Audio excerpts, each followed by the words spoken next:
haatana dhegaystayaal kusoo dhowaada barnaamijkii dhaqanka iyo hiddaha waxaa inoo haya axmed faarax cali idaajaa.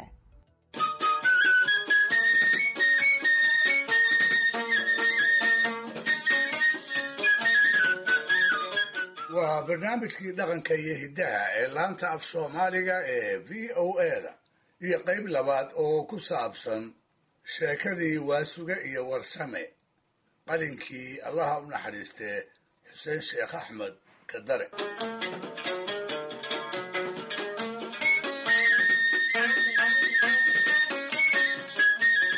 dhegaystayaal inta aanan u gelin sheekada qaybteeda labaad tii koowaad ee toddobaadkii hore baxday aan si kooban ugu dulmaro ciddii ay isa seegeen. waasuge waa reer shabeellaha dhexe, warsamana waa reer mudug. waa laba oday oo suugaantii hore ee soomaalida wax badan ka yaqaan. waxay ku kulmeen dusha gaari gaalkacyo ka yimid oo xamar ku jeeda. warsamana uu ka mid ahaa dadkii la socday. waxaa kaloo gaariga saaraa inan da'yar oo dhaanraac la yidhaahdo, ku-dayashada dhaqamada reer galbeedkana aad ugu fogaaday. dhulku waa dalsan rooban oo beerihii baxeen, xooluhuna ay cayil la wada leecleecayaan. waasuge ayaa markuu arkay waddada labadeeda dhinac beeraha sariiran wuxuu ku dhuftay hees beer farashada ammaanaysa. warsamana markuu arkay geel quruxdii ka batay oo waddada ka gudbaaya ayuu tiriyey hees iyadana meesigaas lagu ammaanay. markii loo madax ruxayna wuxuu raaciyey gabay cumar isteeliya uu geela ku ammaanay, gaar ahaan awrka baarqab uu si wacan ugu sifeeyey. labada mid waliba wixii uu yiqiin buu ammaan ku bantookay, ammaan ay rakaabkiina u wada riyaaqeen. intii uu warsame gabaygaa tirinayey, dadkuna sida xiisaha leh ugu jiibinayey, waxaa carab bastiis la ahaa oo faruurta ruugayey wiilkii dhaanraac ahaa. wuxuu diidan yahay sheekada aan isaga macnaha u lahayn oo odayaasha aan wakhtiga la soconi la neefneefsanayaan. si uu isaga aamusiyo wuxuu dhaanraac u shitay makiinadda suxuunta muusiga wareejisa. wuxuu saaray saxan ay ku duuban yihiin heesihii james brown. farxaddii odayaasha waxaa beddelay foolkaduud. markaas bay indha caraysan dhaanraac ku wada fiiriyeen. isaguna waxaas oo dhan dankama leh. wuxuu ku cayaarayaa fadhigiisa oo hadba gees isu tuuraya, jilbahana isku tumaya. marmar heesaaga ayuuba kuna luuqaynayaa baydadka iyo howlisyada qaarkood sida jirabba jirab jirabba jirab. markii cabbaar la aamusnaa wiilkiina uu xiisa dhacay ayaa mar kale sheekadii la soo nooleeyey.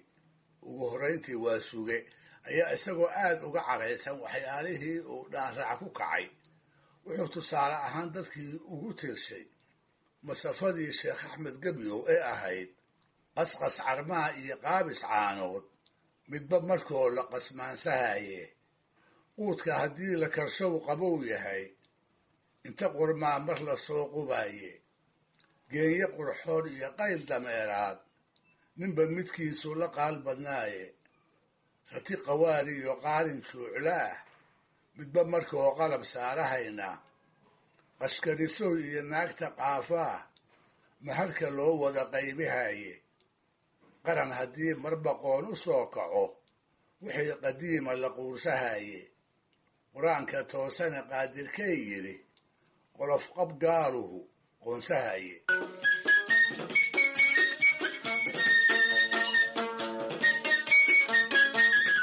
rag badan ayaa masafadaa ka faallooday waasugana ku gacan qaaday, iyagoo isla markaana dhaanraac isha ku godaya.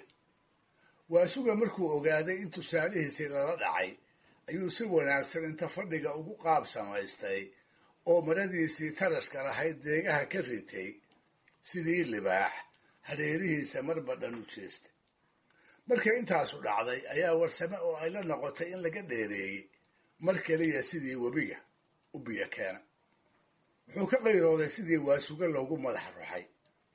warsame isagoo guud ahaan uga hadlaya xaalkii dhaanraac, gaar ahaanna dantiisu tahay inuu libta abwaannimo waasuge ka xigsado, ayuu dadkii u tirshay gabaygii cilmi raage ee ahaa toogaysi buu galay furqaan tahajudkeedii towreed iyo injiil baa islaam taabacood yahay xaqiiyo tamaama xafiis loo tallaabsaday meeshuu tembigu ooli jiray buugag baa tubane waxay culimo tawfiiq ku tahay turuba naareed ee tawxiidka waxaa looga tegay liina tacabkeeda sida toorka iyo kaasha baa laysu tiimbadaye la tallaalayey see kufriga loogu tiirsaday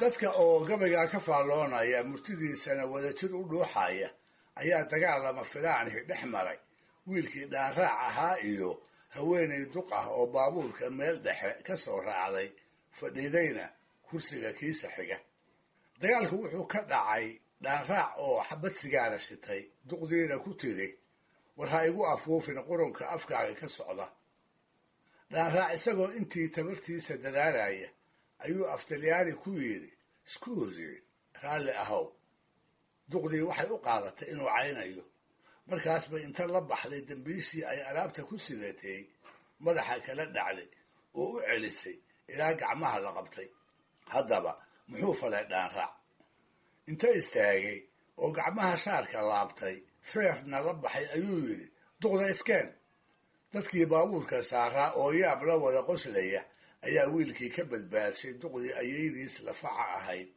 inkasta uu murankoodii dheeraaday ilaa uu dadkii wada saameeyo oday raggii ka mid ahaa ayaa markii dambe sheekadii soo nooleeyey si uu muranku u joogsado wuxuu duqu dadkii u bilaabay isagoo ku luuqaynaya labadii bayd ee u dambeeyey gabaygii cilmi raage oo uu hore dadka ugu mariyey warsame waa baydadkii ahaa sida toorka iyo kaasha baa laysu tiimbadaye la tallaalayey see kufriga loogu tiirsaday ninkii odayga ahaa markuu dadkii muranku saameeyey maskaxdooda mar kale ku baraarujiyey murtidii xiisaha lahayd isagoo isticmaalay xeel waayeel ayuu intaa kuma dhaafine isla markiiba waasuga ka codsaday inuu isaguna markiisa murti kale u raaciyo gabaygii warsame tirshay waasuga inta dadkii isha la raacay wejiyadoodana ka gartay in hadalka xiise loo qabo ayuu u marshay shirib ka kooban 4 bayd oo min 2 lugood ah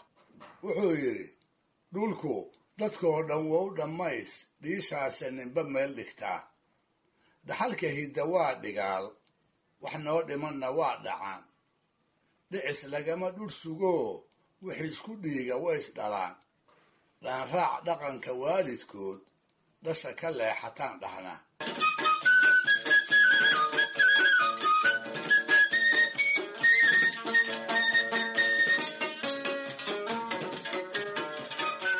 waa suge oo damacsan inuu shiribkiisa guurowga raaciyo iyo warsame oo sugayla niyaddana iska leh yaa mar keliya hadalka ku siiya ayaa magaalada xamar la soo galay dhegaystayaal barnaamijkii dhaqanka iyo hidduhu maanta halkaa ah inoo joogo waa inoo toddobaadka soo aadan iyo qayb 3 hadduu eebba idmo